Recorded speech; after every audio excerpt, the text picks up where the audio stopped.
Hello everybody and welcome to EDO Music, and today I'm going to be doing something a little bit different from usual, and I'm going to be reviewing the KeyLab 25 from Arturia.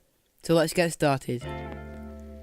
I recently purchased this keyboard for writing and producing some of my newest tracks.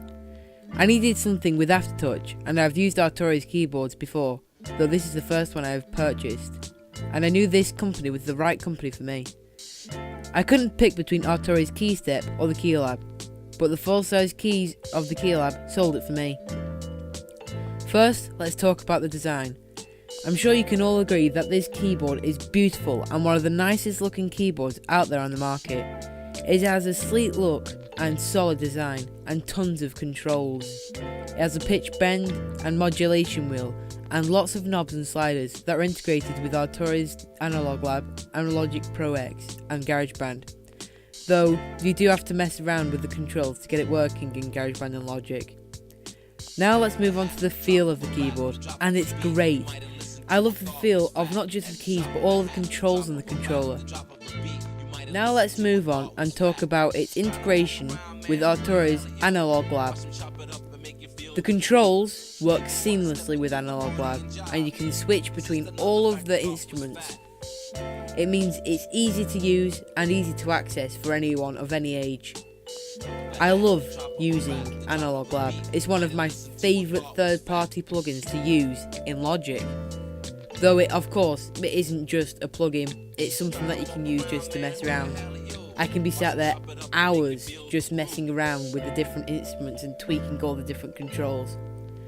Now let's talk about portability. After all, this is marketed as a very portable keyboard, and I'm afraid to say, unless you've got a very big bag and some very big muscles, you're not going to be walking very far with this. Though it is portable enough to take in the car and carry the last few steps in a rucksack of a reasonable size to a nightclub. Though you definitely won't be sitting on a park bench mixing your new number one on this. There's just no possibility of doing that. The screen on the keyboard that's supposed to be used for browsing, the Analog Lab, is not very good.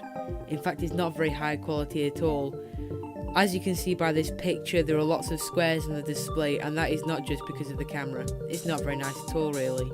Though in all honesty, you're not going to be watching any films on this anyway, so it's not too bad. Now let's talk about price. On Arturia's website, this keyboard is said to cost €249, which is about $300 in the US. That also equates to 220 British pounds. Now, through a quick Google search, I have found this keyboard to cost around, at the lowest, £175. So it is possible to get this quite cheap, like I did. I think this keyboard is very good, and very good for the price. If you're looking for a keyboard with aftertouch and a high quality feel and build, this is definitely the keyboard for you. Thanks for watching, have a good day, and bye.